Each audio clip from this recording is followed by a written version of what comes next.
very much. Thank you. So thank you for the people who have attended the session. One of my instructors, Dr. Sharon, is currently in another IC. But I have my other esteemed co-instructors, Dr. Pooja, Dr. Diva will be joining us. So I'll be speaking on topography and biomechanics. Refractive surgery is obviously undergone a paradigm shift. A lot of parameters, a lot of indices, a lot of tools and devices. And this is a way to just simplify our understanding on, whether we are moving in from topographers, we're going into biomechanics. We also will be dealing a little bit on, our ultrastructural imaging, which is the polarization sensitive OCT. And of course, epithelium is invariably a masquerader and, can sometimes hide a lot of things which we can miss. And therefore, epithelial mapping in our current refractive practice is something which is very important. So I'll be speaking on power of indices. Not too extensive on terms of basics, but I'm sure maybe we can have a show of hands of the people who are here. How many of you have any topographers with you at your center, and what topographer do you have? Sorry? Pentacam? Serious, okay, fine. So majority of the devices now are, Scheimpflug based, whether it is the Pentacam, whether it is the Galilei, whether it is the Cirrus. We've obviously moved across from the slit scanning because, posterior cornea and posterior corneal curvature and aspects of the posterior cornea is something which we don't understand the importance now, but whether it's, suspicious cases, early ectasias, understanding the posterior cornea is something very important. Therefore, the workhorses, I think majority of the places have either a Pentacam or either a Cirrus. And it's important to understand that, there are a set of indices and parameters in each one of it. And what, generally tends to get us confused is the fact that there's so many set of indices, what do we exactly look at? And, there are cases where you see seemingly normal topographies. I don't want to go into basics. You see a FOMAP, the pachymetry is good, not too much of, not significant posterior elevation. But again, you suddenly see the bad D, and many of these parameters are either in the yellow or red. That is where I'm trying to highlight is that never take anything at its, using color codes or at its face value. It's important to look and segregate as to what these parameters are. I'll be speaking a little bit more about it as we move ahead. But when you're talking about, bad D, there are certain errors or there are aspects which sometimes can get erroneous if you're looking at, I spoke about this being, well, it looks normal. But if you look at, the difference between the standard and the enhanced best fit sphere, there seems to be certain difference on the anterior surface, and that is translating on to the DF. So there are two aspects of this. One is, remember, if it's a normal topography, but the pachymetry is on the lower side, some of these parameters invariably would be driven into yellow or red. If there are changes in the anterior surface of the cornea, chronic inflammatory condition, dry eyes, there would be aspects which can impact a DF. So it's important to understand that each one of these parameters can actually get impacted by other factors in the imaging, and that can actually mislead us. So if we looked at this and just directly jump to the bad D value, it is 2.7, which is above 2.6, and that is obviously which is abnormal, but I would still not call this an abnormal topography. So that is something which we need to remember and understand, and that is where we need to move into understanding another set of indices. And what I wanted to talk about is that people who have Pentacam here, it's important to look at something which is known as the topometric KC staging. Now remember, any tool or any topographer is designed such that we are trying to distinguish or trying to, sieve out the suspicious cases from the normals. That is our primary aim of refractive screening, so that we select appropriate cases and, it undergoes surgery. Or we look at a set of cases where, it's able to detect whether it is a form first keratoconus quite accurately. There is no, discrepancy, or there is no ambiguity when you're talking about full-fledged keratoconus, but it's the cases which in between which are doubtful. That is where the accuracy of a topographer actually comes into the play, and that is what is important for us to remember. When you're looking at the topometric KC staging, there are a lot of parameters, we're looking at the index of surface variance, vertical asymmetry, horizontal asymmetry, height decentration. The main fact or the factor which is actually important in this is the fact that these are the indices which are based on something known as asymmetry. So what is asymmetry is whether it is inferior-superior asymmetry or asymmetry between two quadrants or zones. These are the earliest changes which are actually detected earlier than changes if you look at bad D. So the take home is, you are obviously looking at bad D. Don't base your judgments based on bad D in the pentacam.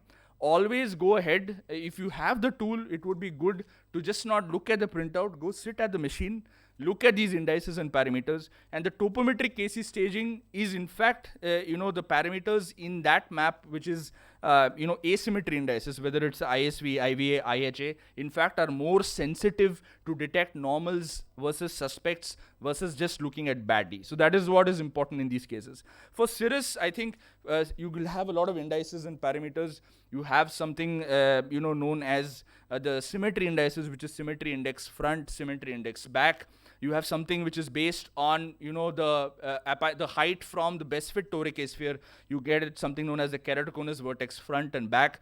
You also have something known as root mean square, which is basically a deviation or how regular the corneal surface is when you're looking at the best fit toric sphere. So for users of cirrus, basically every company packages or looks at the same thing.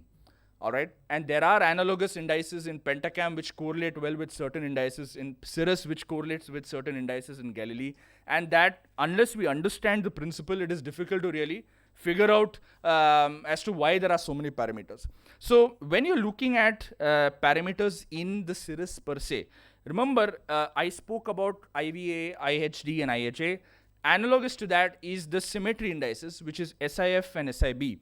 So it is obviously difficult to remember the cutoffs, and what as cirrus users we normally do is go to the last end and just go to the diagnosis, whether it is suspicious, whether it is keratoconus. But we don't go into what exactly each one of these parameters are.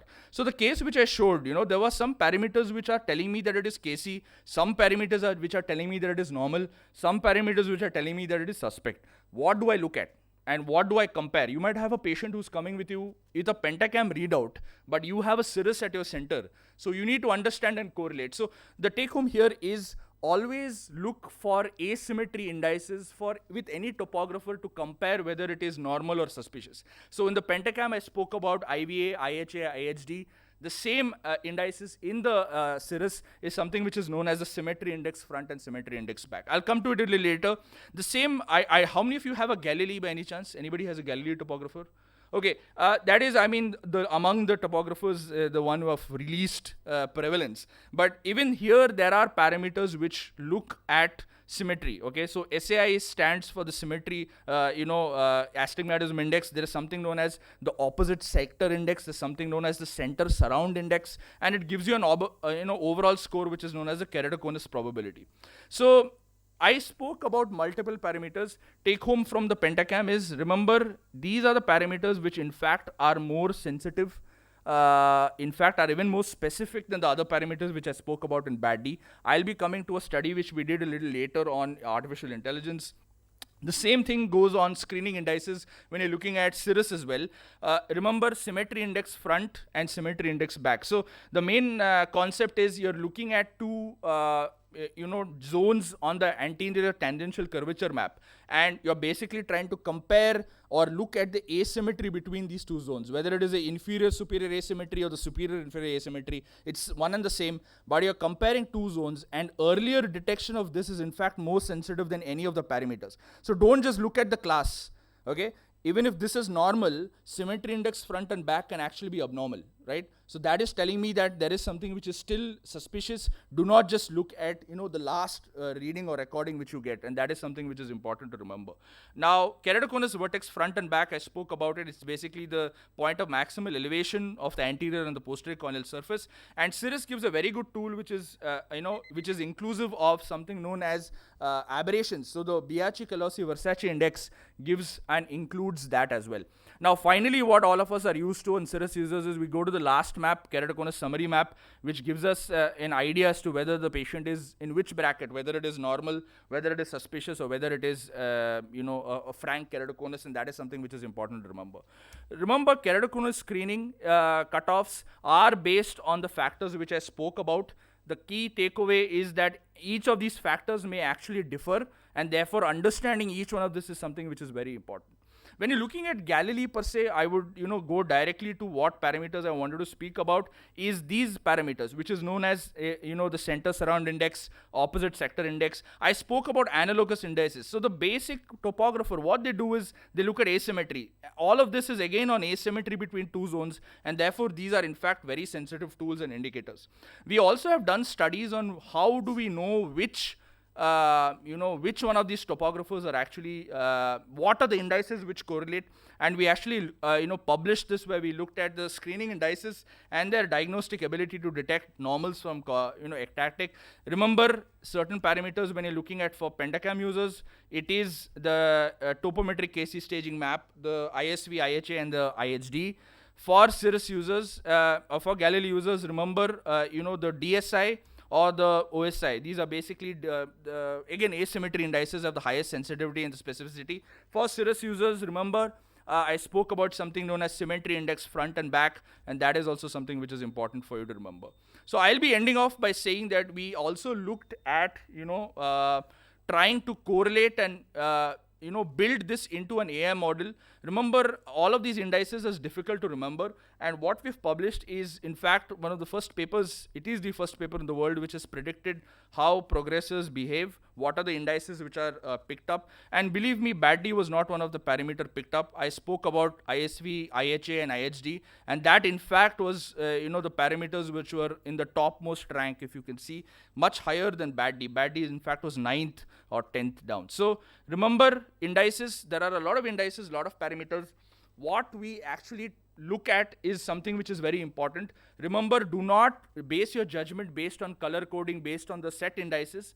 Look at asymmetry indices, and it is always good, even if you have a Cirrus, to look at which one of the parameters in Pentacam correlate well. So ISV, IHA, and IVA correlate well with the parameters in, the Galilee, which is the DSI and the OSI, and it correlates well with the symmetry index front and the Cirrus. So that is something which is important to remember. I am ending my talk here, and we'll proceed with it. So the challenge is that, remember, tomographical changes are, whenever it starts off, it can actually be at an advanced stage. And true disease would be defined by a structural weakening or a structural or a focal weakening in the structure. So that is where the concept of biomechanics came into the being.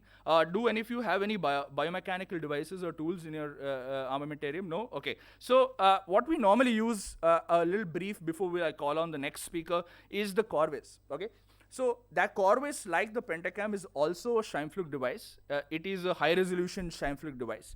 And it actually, in real time, looks at the deformation and looks at how much, the cornea basically deforms when you, put a puff of air. Now, majority of the parameters which you look at when you're talking about biomechanics is something known as the dynamic corneal response parameters. So the dynamic corneal response parameters look at these various factors, the deformation at the first applanation, deformation at the second applanation, and, the distance between both, which is known as the peak distance. This is part of the next talk, so we can, and remembering that, there are various screening parameters, what I wanted to go ahead, the reason why I'm giving you a brief is so you'll be able to understand the next talk better, is like BAD-D. You remember BAD-D, I spoke about DF, DB, DT, and DA. The same thing holds true even in the Corvis Biomechanical Index, where they have an overall index like a BAD-D, which is quite sensitive in detecting early ectasias, where anything which is less than 0.5, you can consider as normal. And it has individual parameters, whether it is the deformation amplitude ratio, the stiffness parameters, the integrated radius. So that is something which is important for you to remember. Now, how do you combine this? The purely biomechanical index which we see is the Corvis Biomechanical Index. BAD-D, as we know, is from the Pentacam. A combination of the BAD-D and the CBI is what we know as the TBI. Now, what our next speaker will be speaking today, I now invite Dr. Divya. She is a fellow with us at Narayan Nethralaya, done extensive work on imaging and in biomechanics. She will be taking us through certain case scenarios, an algorithm, and how we actually can play around with biomechanics and how biomechanics can help us, translate into clinics. Now, it's not that you need to have the biomechanical tool in your clinic. Remember that, there are obviously limitations if you are a group practitioner or a private practitioner. The ultimate aim would finally be to look at parameters or corroborate indices. So there would be certain parameters in the pentacam which correlate well with biomechanics. That is in fact the ultimate tool, aim of looking at indices or playing around with these topographers and biomechanical devices. So over to you, Divya. You can start your talk on biomechanics. Thank you, sir. Good morning, everyone. I'll be discussing the role of biomechanics in refractive surgery today, something we've termed the BAIT nomogram, where BAIT stands for Biomechanics Application and Integration to Treatment. So the field of refractive surgery has evolved drastically over the past few years. Most significantly, the diagnostic modalities have moved on from the erstwhile Placido-based topographers and slit scanning technology to present-day Scheimpflug imaging, and most recently, corneal biomechanics. Several risk scoring systems have been put forward to predict the risk of ectasia after surgery. In this talk, we'll be focusing mainly on the partnership between Scheimpflug-based imaging and corneal biomechanics. On a regular day in the refractive clinic, we come across two extreme categories: patients with completely normal topography and biomechanics, and patients with ectasia having abnormal tomography and biomechanics. However, we also come across patients who don't fit into either of these extremes. Say, for instance, a patient with normal tomography but abnormal CBI-TBI, or a patient with abnormal tomography, normal CBI, and a borderline TBI. What do we do in such cases? What would be the right approach in such scenarios? Rather, which parameter would we give more weightage to? The corneal structure, as denoted by corneal tomography, or the corneal strength, as denoted by the corneal biomechanics? Previous studies have confirmed the role of corneal biomechanics while assessing patients with ectasia. Now, for any corneal ectatic disease to occur, the primary insult results in biomechanical instability, which can be picked up on the Corvis prior to any morphological changes. As we dug deeper, we realized that there is a lack of a systematic approach in existing literature to plan refractive surgeries in different case scenarios. How do we make this confusing matrix more understandable to clinicians? So we set out to develop an algorithm to plan refractive surgeries on the basis of corneal tomography and biomechanics, aiming to optimize the visual, tomographic, and biomechanical outcomes of refractive surgery. For this purpose, we classified patients into 4 groups. Group 1 included patients with normal corneal tomography and biomechanics. Group 2, patients with normal tomography and borderline biomechanics. Group 3, patients with borderline bad D, normal CBI, and borderline TBI. And Group 4, patients with abnormal tomography and biomechanics. So we applied this algorithm in our clinics in the following manner. In Group 1, on the basis of clinical examination and diagnostics, we can proceed with any among the refractive surgeries, SMILE, LASIK, or PRK, as per the surgeon or the patient's preference. In Group 2, we take into account 3 factors: the stiffness parameter, the biomechanically corrected IOP, and the quality of the scan. If the BIOP is more than 16.6 millimeter of mercury, we look at the SPA1. If it's less than 100, we proceed with a phakic IOL implantation. If it's more than 100, we proceed with a SMILE extra or PRK, depending upon the patient's refractive error. If the BIOP is less than 16.6 millimeters of mercury, we directly proceed with phakic IOL implantation or a PRK, depending on the patient's refractive error. In Group 3, those with a normal regular epithelium underwent a phakic IOL implantation or a PRK, and those with an irregular epithelium first underwent treatment of the ocular surface, followed by either SMILE or LASIK. Basically, a borderline bad D is correlated with an irregular epithelium and warrants ocular surface treatment prior to refractive surgery. And finally, those in Group 4, we implanted with phakic IOLs. So we found that this algorithm was safe and effective in all 4 groups across all procedures. It was accurate as per the classification of patients according to their tomography and biomechanical characteristics. It was best to avoid SMILE and LASIK in suspicious eyes unless the tissue is strengthened post-surgery with a cross-linking procedure. So what was known is that the biomechanical data has demonstrated its relevance not only for the correct diagnosis, but also for a proper follow-up after refractive surgery. What we have added to the existing data is that our algorithm has a proven safety and efficacy. It integrates biomechanics with tomography and augments accuracy for detecting ectatic disease and also identifying the susceptibility to ectasia. Taking it a step further, combining Scheimpflug technology and corneal biomechanics with artificial intelligence, we created a novel diagnostic refractive tool, the AIOC2022, that predicts corneal stiffness post-refractive surgery. As the name suggests, it accurately simulates the outcome of refractive surgery. It's an AI-based prediction model used in refractive surgery to predict which eyes may develop ectasia post-operatively. AI-based adjustments generate a post-operative deformation curve from which the predicted post-op corneal stiffness is derived for each refractive surgery. Hence, a virtual simulation of all refractive surgeries can be performed. Using artificial intelligence-based algorithms, this data is combined to give a documented change in corneal stiffness post-refractive surgery. Thank you.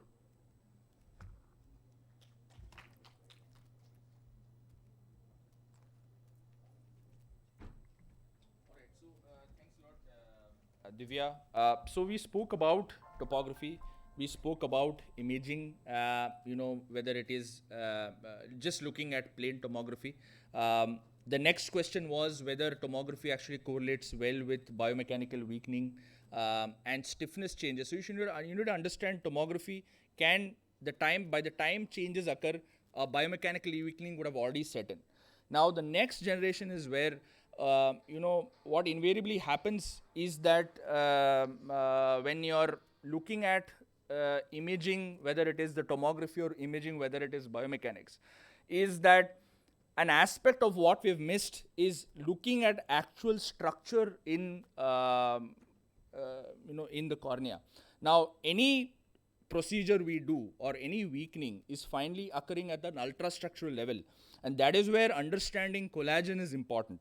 Now, you can say that we are complicating things, but not really. I mean, this is something which is the future, and this is already here, where we have again looked specifically at imaging the collagen and looking at collagen and the orientation of collagen and the ultrastructure is finally the final bit. And what Dr. Pooja will be taking us through today is looking at these ambiguous cases which invariably, when you're doing an imaging in the collagen, do get sorted out. So it's an honor to call Dr. Pooja. She's our co-instructor today. She will be speaking on imaging the collagen, the futures here.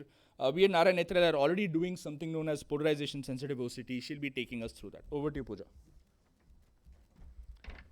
Thank you, Gairik. Thank you for hosting this one of the most important course. Like we all know, AIOS has just started today, and we've come back after 2 years for a physical meeting. And there cannot be any better course than understanding the basics of topography and biomechanics in refractive surgery. So as Gairik mentioned, I'm going to be talking about imaging the collagen. What it is basically is like he spoke about the topography, the basics of biomechanics. Divya gave us a beautiful algorithm on if your biomechanics is abnormal or if your body is abnormal, why would you choose a specific type of procedure? Like if everything is normal, you do a LASIK, but if something is suspicious, you do a PRK or a smile extra, or if everything is abnormal, you do a phakic-IOL. So why did she devise an algorithm? As Gairik mentioned, we have just done some work on collagen imaging, and that is what I'm going to take you about.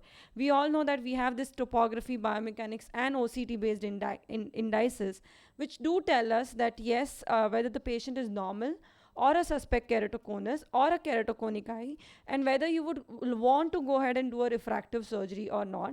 That is what it tells us. But these are the two type of cases if you see. The first case is suspicious, but all the indices are normal.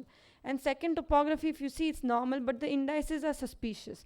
So why are these structures and biomechanics not matching? We know that we now have an algorithm to do a specific type of surgery. But where is that algorithm coming from? It's from this talk. So if you see these two examples, would I go ahead and do a refractive surgery for any of these patients? Yes or no? Technically, I shouldn't be. But the second question comes is that are these patients, technically everything is normal. So am I justified in refusing a refractive surgery for the patients?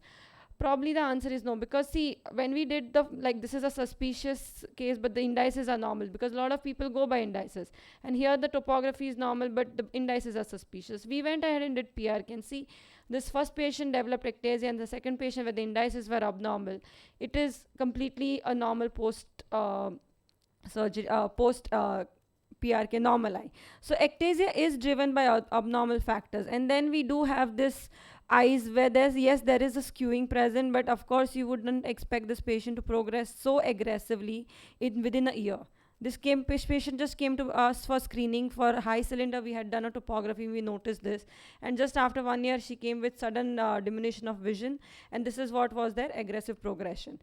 And yes, we do have the post cross-linking thing for this kind of patients. We do have to go ahead with do a cross-linking or keratoplasty, but then again post cross-linking you can have excessive flattening or progression. But so why are this outcomes so variable? What is the hidden link? Nothing is validated by imaging systems. So what we have to understand is that all the things what you're talking about, the structure, the strength, the topography, the biomechanics, it all comes from the collagen fibrils, because they provide the biomechanical prerequisites necessary to sustain the shape and provide strength as well. But at this point of time, you are not, what you see here is, this is a healthy collagen, these are the collagen bundles. Here they have started becoming weaker, here is extremely weaker. But at this point of time, we do not have any tool to study this collagen structures. Only way is that we excise the tissue when the patient dies, and then we do some gene expression analysis to get this answer. But that's not what we are looking for. We want something non-invasive. So is there a non-invasive way to study the collagen fibril and the collagen oriental distribution? Yes, we did come across the principle of polarization sensitive OCT, where the polarized light is thrown on the cornea, where all the structures of the cornea except the stroma takes up the bifringence property. The stroma doesn't take it up, and we are taking the advantage of it, and we are studying the collagen structures. We built our first polarization sensitive OCT in collaboration with the University of Vienna. At this point of time, it definitely looks like this, which is a little bit scarier, but of course over the time it will look like one of our other OCTs as well. We do have some commercially available OCTs like OptoView, MS39, Artemis, etc., which tells you about, which gives you beautiful OCT based images, but none of the OCT gives you information on the collagen imaging, but PSOCT can, because it has a different wavelength and it has a full depth resolution of 2048 pixels, which will enable us to study the same. What information PSOCT gives us? It gives us all the information starting from the epithelium to the collagen orientation, and the beauty of this structure is the epithelial thickness is in 11 millimeter zone. Any commercial tool at this point of time is giving 9 millimeter zone, but PSOCT can give you the epithelial thickness from the 11 millimeter zone without extrapolating any data. It also gives you the Bowman's thickness. This is the first ever tool to quantify the Bowman's layer thickness. Why is Bowman's layer important? Because if it's a thin Bowman's layer, then it will be unable to maintain the integrity of the surgery or trauma. So even if you don't know, but the Bowman's layer is weak, then post-surgery the patients can land up into ectasia. And this is a thick example of thick Bowman's membrane, which is like you can close your eyes and do a surgery, because post-surgery they will be quite stable. So that's why the Bowman's thickness is important, and this is the first ever tool to give us that. Now these are how the PSOCT maps look like. If you see here, this is the theoretical representation of how the collagen bundles should theoretically be there in your eye. This is the right eye and the left eye, and this is a representation just to make it easier. Denser the blue or violet, that means the collagen is tightly adhered to each other and it is well in density, but if it goes towards light blue or yellow, that means it's becoming weaker. So this is an example of a normal eye. But if it's a form first keratoconus, you can see the collagen has started becoming weaker in the periphery as well as center. There is partial loss of orientation and arrangement of the collagen. And in the keratoconic eye, you will see that there is hardly any orientation or arrangement of this collagen fibers. So it's all light blue in color, and this is what you see in keratoconic eyes.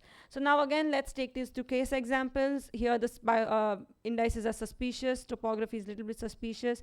Here everything is normal. Here the biomechanics is, but the clinch here is that the biomechanics is normal here and the stiffness parameter is abnormal here. So what do we do? Do we do a refractive surgery or not? Let's dig a little bit deeper. Bowman's membrane. In a suspicious side, the Bowman's membrane is healthy, whereas here it's on the thinner side. And just see, in a normal looking topography with all the indices which are normal, there is complete loss of orientation and arrangement of collagen. But here, in a suspicious looking topography and suspicious indices, there is actually the collagen orientation are healthy here. And if I do a refractive surgery, then of course this patient is going to have favorable outcomes, but this patient might land up into ectasia, because first, the Bowman's membrane is thin, and second, the collagen is also not oriented in a proper way. So that is what the information you get, that it's not just about indices, because indices come at the last stage. The changes have started at a primary level only, and that's how we have to pick it up. This is just one more example. Again, the topographies are normal indices. Here it's a bad D is on the suspicious side, but rest everything is normal. And see here, this is a case, and if you see that this is a case where there is hardly any collagen. It's a good cornea with a good biomechanical stiffness and everything, but if you see the collagen, it's extremely weak. I would definitely, looking at the topography, do a surgery for this patient with my eyes closed, being happy. But few years down the line, my patient will definitely land up into ectasia because of this issue. So that is why the collagen imaging is the future, and it needs to be taken care of. This is how the Bate nomogram is. We have devised a Bate nomogram for the biomechanics and Corvis. Same thing is here. If everything is normal, one where the collagen is normal, but the Bowman's membrane is thin. Here, the collagen is weaker, but the Bowman's membrane is thick, and here everything is on the weaker side. In this case, we would do any surgeon's-based procedure. Here, as the Bowman's membrane is on the thinner side, we would probably opt for a Smile Extra or a PRK. Here, the collagen is on the weaker side, so definitely a PRK extra or a phakic IOL in more than 6 diopters of cases. But where everything is abnormal, definitely no laser-based refractive surgeries on the cornea. If I still have to do something, I will do a phakic IOL for this patient. In keratoconic eyes, again, it's not necessary that all keratoconic eyes will have unhealthy collagen. There are some patients which might come into your clinic that they are grade 2 or grade 3 KC, but they're always stable. Young patients, but they are always stable. Have you ever wondered why? The answer lies in the collagen. If in a grade 2 or 3 keratoconus stage, also if the collagen is healthy, there is a probability that the patient will not progress. But if the collagen is unhealthy, then definitely the patient is going to progress. So the answer actually lies in the collagen and not the topography. Topography comes years later after the collagen changes have started. So in a healthy collagen, the application would be that we would observe and we will see them after 6 months. If after 6 months they are still stable, we will not do any cross-linking, just put them on some drops if there is any eye rubbing. And if it's weakened, then we can plan a cross-linking. But if this is the picture which I'm going to see on the first visit itself, I know that there is a complete loss of collagen orientation. And in these cases, I will definitely right away go for a cross-linking under extreme GVP, but also explain the patient that the patient might require a penetrating keratoplasty in future, because there's hardly any collagen. Even if we do the best of cross-linking like Dresden's protocol, there are still chances that the cross-linking here might still fail, and that's why we need to explain it to the patient. And this nomogram has been applied on 45 eyes here and 5 eyes which have progressed, and this is what we know. So this is the first polarization sensitive OCT in world which is used in clinics. There are others which are in research stage right now to study the collagen orientation and arrangement. It clearly identifies the differences in collagen fibrils distribution between healthy and keratoconic eyes, and suspicious corneas do reveal a unique distribution of collagen indicating early changes even before the topographic manifestations have started in these eyes. So PSOCT, of course, not tomorrow, but eventually it can be an integral part of refractive surgery screening in the future. And whatever biomechanics and topographical indices what you're seeing in today's era, it's all based on this indices. It's all based on the collagen orientation and the structure. And that is why if we can have this in future, it will reduce a lot of dilemmas on biomechanics what we have. Thank you. Yes, sir. An excellent talk and an excellent insight. What I wanted to ask you is there any correlation between LOX levels and the orientation of the collagen? Yes, sir, definitely. It will not be just LOX levels, because if the LOX levels are lower, then there is a possibility that the collagen orientation is disturbed. But there is definitely a molecular and an imaging correlation between the collagen levels of the of the eye from the tissue and the PSOCT. So we wanted to actually we wanted to give a proof of concept that what we are seeing on PSOCT is right or not. So we did when the patients were undergoing surgery in keratoconic eyes or in refractive surgery, where you would probably remove a lenticle or epithelium in PRK surgery, we collected and we did the gene expression analysis and we correlated it with PSOCT, and it did match. Because I'll tell you one thing, LOX levels, if it's higher and your collagen is weaker, then also it can lead to ectasia. So it's more on, LOX will control the collagen levels basically. Thank you.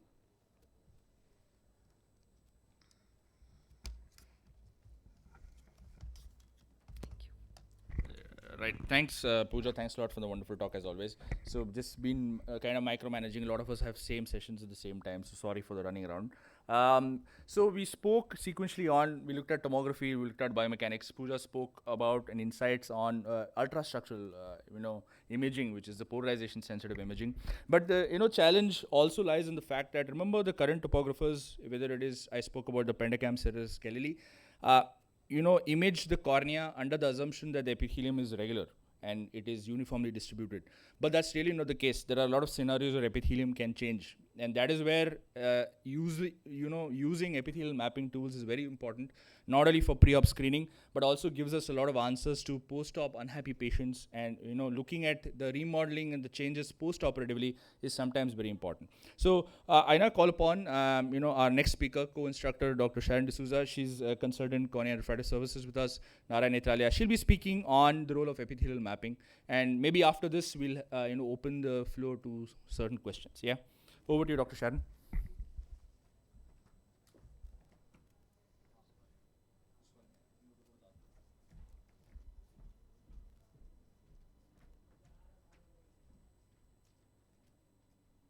Good morning, everyone. It's an absolute pleasure and honor to be here speaking on this topic. Thank you, Dr. Gairik, for including me.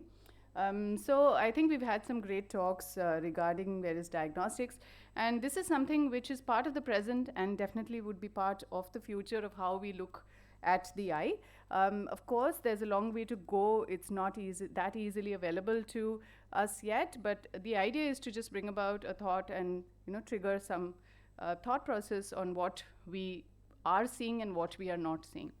So why is the corneal epithelium important in our clinical practice?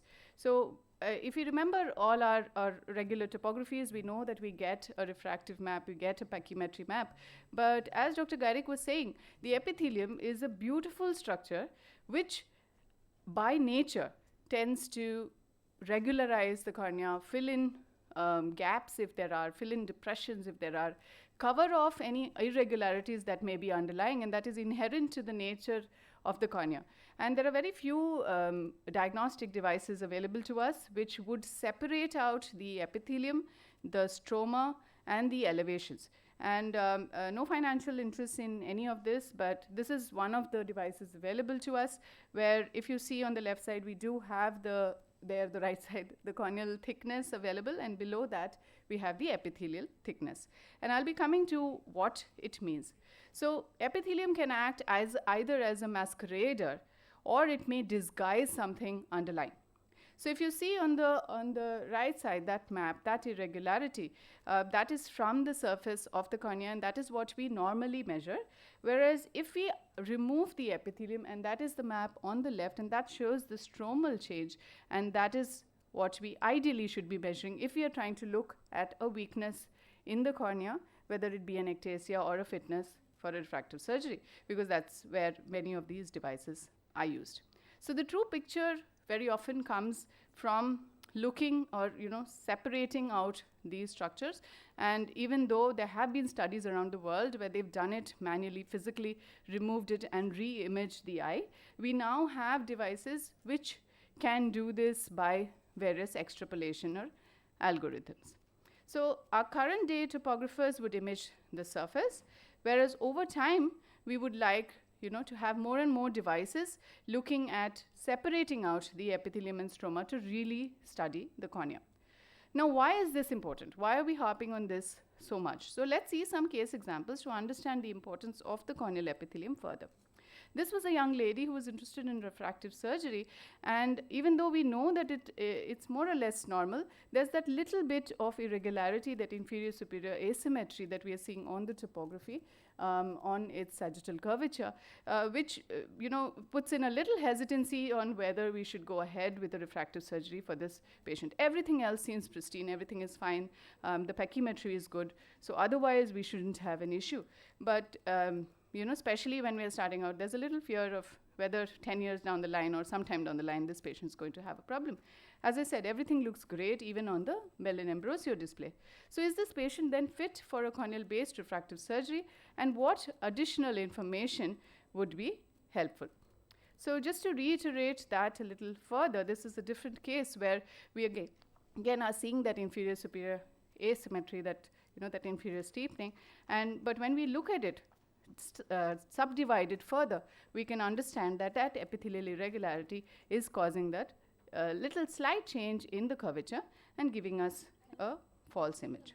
So this is what we are trying to look at when we look at the epithelial mapping, where although the pachymetry seems more or less regular, there's even pachymetry all through, the epithelium has got an irregularity about 5 microns across. And is 5 microns that much? That it's causing so much of dioptric change on the keratometry, and actually, surprisingly, it can. So it's mainly epithelial changes and no stromal elevation. So that's where we are a little more confident in going ahead with a procedure for this patient. Even in keratoconus, you could have the similar benefits, where we're sometimes wondering, we come back with a patient who may or may not had a cross-linking, but looks like he has a progression.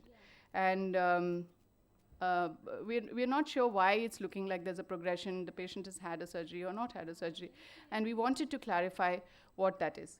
So it could actually be that there is an epithelial thickening or an epithelial irregularity, which is actually contributing to this pseudo progression that we see. And once we know that there's no significant stromal elevation, we would know not to rush into a second procedure if required.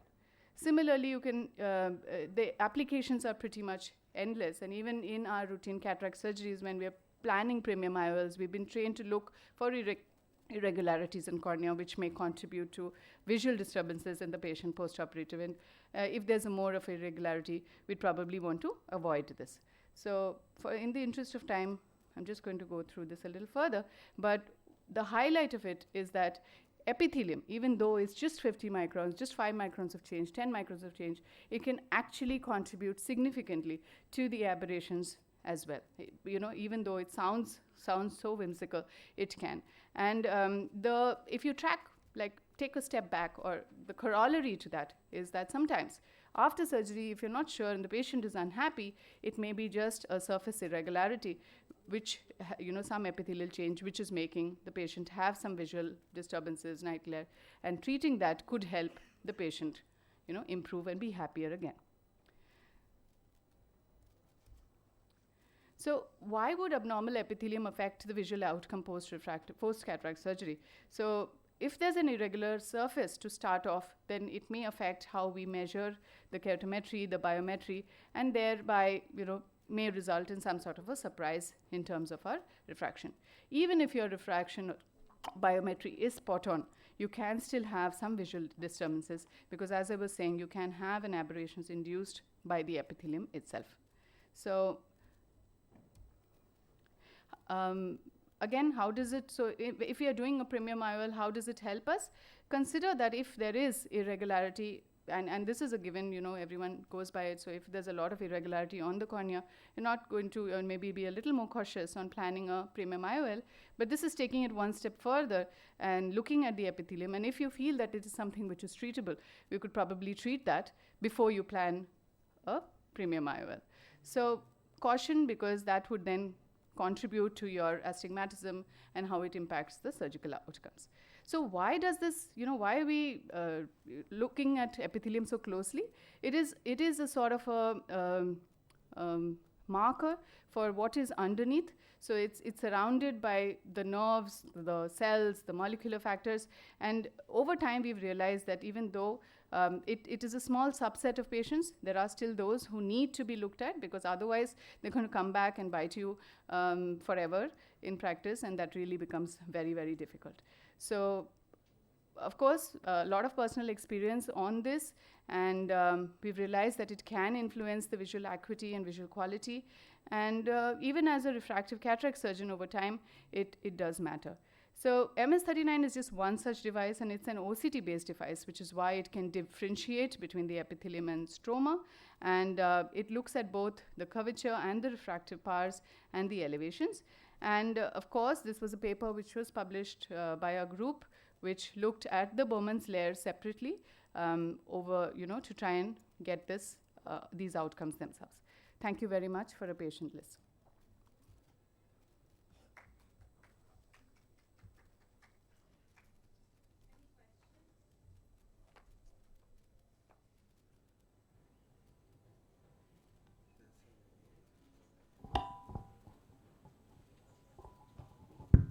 Hi, wonderful talks. I could attend the last two, but something I'm surely I've gained. What I want to ask is that we are also trying to look at epithelium. I don't have the MS39, but I do have the ASOCT. So I wanted to know how true does it show the epithelium, as in can I rely on it to diagnose certain cases of keratoconus, obviously by correlating with the pentacam maps. And another thing is, how much importance can I give it in a dry eye patient? Do I wait it out, or do I say that my measurements are true if there is a slight irregularity in the epithelium? Right, great question, and something which is very intuitive actually. So the challenge there is if it's a regular OCT, which we see the shine plug or that image, the raster image. If you are measuring the epithelium from there is no guarantee that at each visit you're going to do it from the exact same place as previously. Plus, it's very difficult to have measured all the different quadrants or points which a map like this would show. So it's a little more challenging, and there may be room for error there. So if you're following up the patient, if that is your idea, that over time you look at it, and if there was epithelial thinning or thickening, you can follow it up. It's very difficult to do because there's no way to guarantee you're at the same place again, even if you put your marker or your quadrant into it. So that is a challenge with it. Of course, for one-off, you're looking at epithelial hypertrophy or a scar there. That is excellent. I mean, they're very, very good. No harm. We rely on it completely. If you have to plan a PTK for such a scar or something like that, that's great.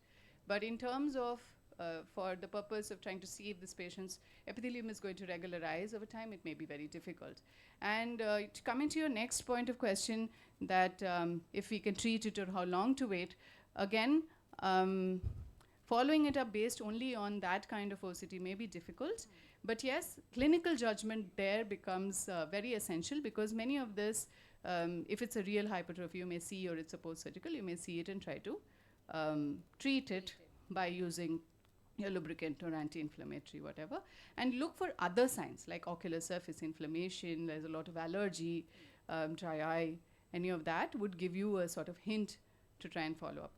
Whether you'll go ahead and do a surgery would depend on a lot of other factors, and not only on this completely. So, you're looking at so many different factors and how severe it is. But yes, if you have one-off map of this, you'll weigh a lot of other factors and then try to maybe get the same map and compare that, just like how we do with topo. You need to compare. When you say that I can't replicate it, does MS39 help? So you because do it gives you a map, already a formed map, okay. Where it's measuring at the same areas and giving you a map is just easier. So if in the first case, you skipped that case. It was very interesting to see where you showed that there were some irregularities, nothing showing up on the Bellin map. And then what would you decide depending on the epithelium? How would you decide whether you want to go ahead with LASIK or not? So if the epithelium, if it's purely an epithelial irregularity and the stroma looks fine, then you that can is with the MS39. With that. Okay. With that. Otherwise, it's how we routinely do in our clinical practice. You will, depending on how bad that irregularity is, or if there are other features, you will wait and watch or plan a PRK or a surface ablation. So your judgment calls remain the same. This makes life a little easier. Thank you so much. Thank you. Lovely talk. Any other questions? So I would like to thank everyone who have attended the session and that too on the first day morning. We do understand it's a little bit challenging because everyone's traveled. And I would like to thank the AIOS also for giving our group this opportunity for the Young Masters course. I would now end the session. Thank you.